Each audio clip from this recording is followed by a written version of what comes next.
Hello विद्यार्थियों, क्या हाल चाल है। मैं आपके सामने लेकर के आया हूं एक बार फिर नया गद्यांश। इसी विषय पर आपके गद्यांश आने वाले हैं और मैं दावे के साथ कह सकता हूं कि अगर आपने इस प्रकार के गद्यांश आपने हल कर लिए तो आप नवोदय विद्यालय के टेस्ट को जरूर फाइट करेंगे और जरूर ही उसमें पास होकर के आप उनकी नवोदय विद्यालय की सुख सुविधाओं का आनंद लेंगे। तो ये गद्यांश है, हम इस गद्यांश को पढ़ते हैं। पाटलिपुत्र नगर से थोड़ी दूर के एक आश्रम में कुछ दूसरा ही माहौल था। आश्रम एक टीले पर था। आश्रम कहाँ था प्यारे बच्चों? आश्रम एक पाटलिपुत्र नगर पर से थोड़ी दूर के एक आश्रम में कुछ दूसरा ही माहौल था। आश्रम एक टीले पर था। आश्रम कहाँ था प्यारे बच्चों? एक टीले पर था। वहां बड़ी चहल पहल थी और लेकिन वह चहल पहल कुछ दूसरे प्रकार की थी। वह चहल पहल किस प्रकार की? दूसरे प्रकार की थी। देखते हैं किस प्रकार की चहल पहल थी। चहल पहल का मतलब होता है शोर शराबा चल रहा था।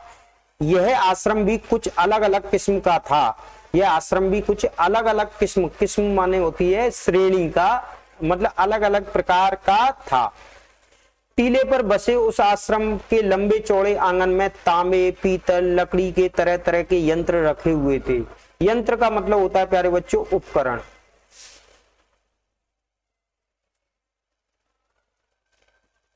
तो वहां आश्रम में क्या क्या चीज, लंबे चौड़े आंगन में क्या क्या चीज रखी थी? तांबे, पीतल, लकड़ी के तरह तरह के यंत्र मतलब उपकरण या सामान रखे हुए थे। उनमें से कुछ यंत्र तो गोल थे और कुछ यंत्र कटोरे जैसे थे और कुछ वर्तुलाकार। वर्तुलाकार का मतलब होता है गोल, वृत्ताकार। कैसे? वृत्ताकार। और कुछ शंकु की तरह, शंकु के होते हैं ये ऐसे, मतलब ये जोकर की टोपी देखिए ना, वो शंकु के आकार की होती है। ये शंकु की तरह थे।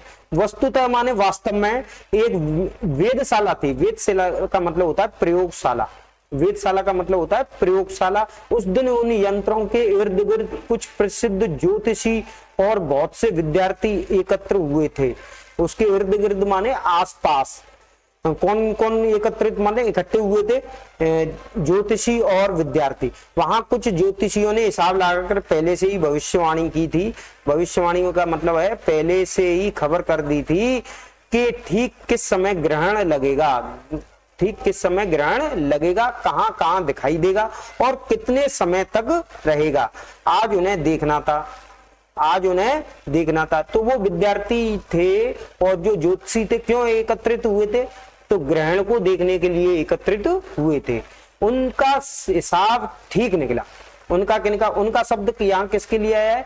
विद्यार्थियों और किसके लिए? ज्योतिषियों के लिए। हिसाब ठीक निकला मतलब जो भी चीजें उन्होंने अनुमान लगाई थी वो सब ठीक निकलता है या नहीं। तो ये अभी ये अनुमान लगा रहे हैं उनका हिसाब ठीक निकलता है या नहीं, इसलिए सभी उत्सुकता से ग्रहण के क्षण का इंतजार कर रहे थे। कुछ आचार्य और विद्यार्थी चर्चा कर रहे थे कि ग्रहण क्यों लगता है। कुछ कह रहे थे कि धर्म ग्रंथों में लिखा है कि ग्रहण के समय राहु नाम का राक्षस सूर्य और चंद्र को निगलता है। हमें धर्म ग्रंथों की बातों पर यकीन करना चाहिए। हमें धर्म ग्रंथों की बातों पर यकीन करना चाहिए। तो धर्म ग्रंथ के अनुसार क्या है? धर्म ग्रंथों के अनुसार है राक्षस और सूर्य किसको निकल जाते हैं? चंद्र को निकल जाते हैं। इसीलिए क्या लगता है? ग्रहण। तो आइए चलते हैं, अब हम इस गद्यांश के क्वेश्चनों को हल करते हैं।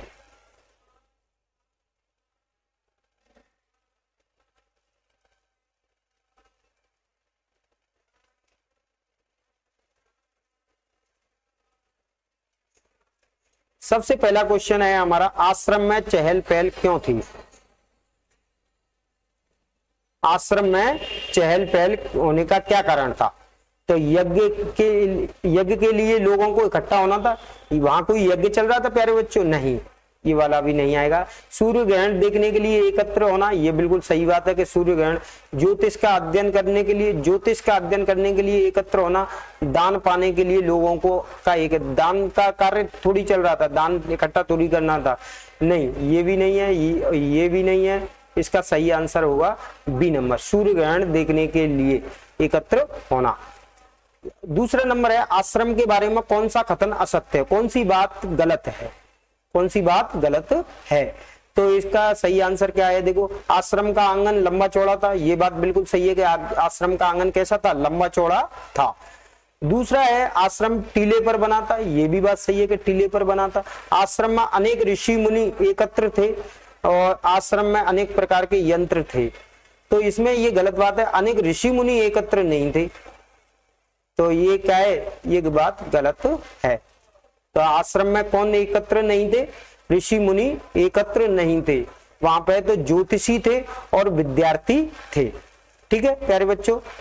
फिर इसके बाद है अपना तीसरा नंबर क्वेश्चन, आश्रम में उपस्थित सभी लोग ग्रहण लगने का इंतजार क्यों कर रहे थे, उन्होंने पहले ग्रहण नहीं देखा था, पहला नंबर।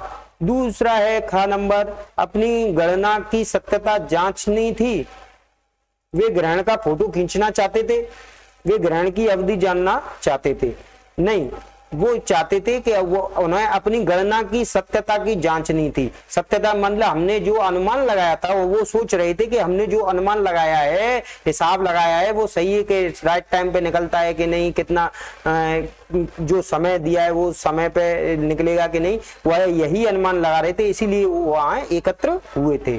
तो इसका सही आंसर क्या होगा, बी नंबर या ख नंबर। अब इसके बाद है फोर्थ नंबर,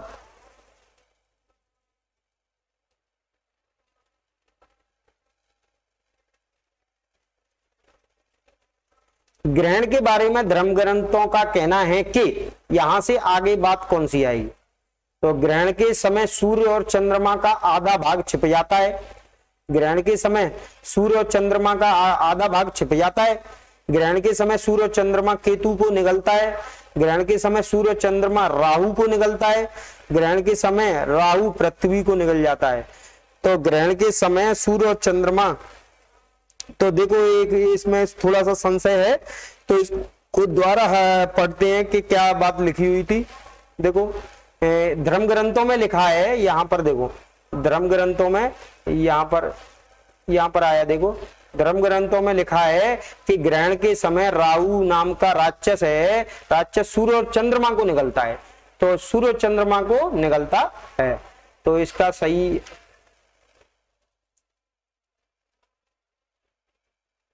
ग्रहण के समय सूर्य और चंद्रमा को राहु निकलता है, तो इसका सही आंसर क्या होगा प्यारे बच्चों, ग मतलब सी नंबर। ठीक है। अब इसके बाद है आपका 5 नंबर,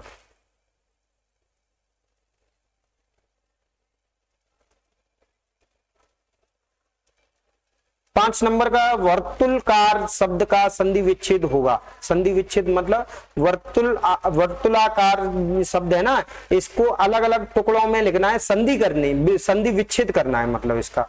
तो संधि विच्छेद का कैसे करेंगे, वर्तुल प्लस आकार, वर्तुल प्लस आकार, इसका सही संधि विच्छेद होगा। वर्तुल का मतलब होता है वृत्त,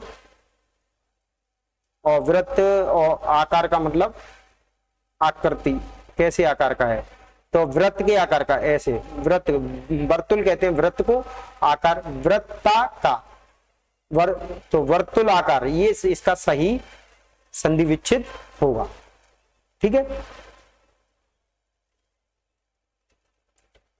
तो उम्मीद करता हूं प्यारे बच्चों ये गद्यांश आपकी समझ में आया होगा, और इसी प्रकार के गद्यांश हल करने के लिए, इसी प्रकार की सामग्री, जो भी सामग्री है उसको हल करने के लिए आप हमारे वीडियो को उन बच्चों तक जरूर पहुंचाएं जो नवोदय विद्यालय की तैयारी कर रहे हैं या नवोदय विद्यालय की तैयारी आगे करना चाहते हैं।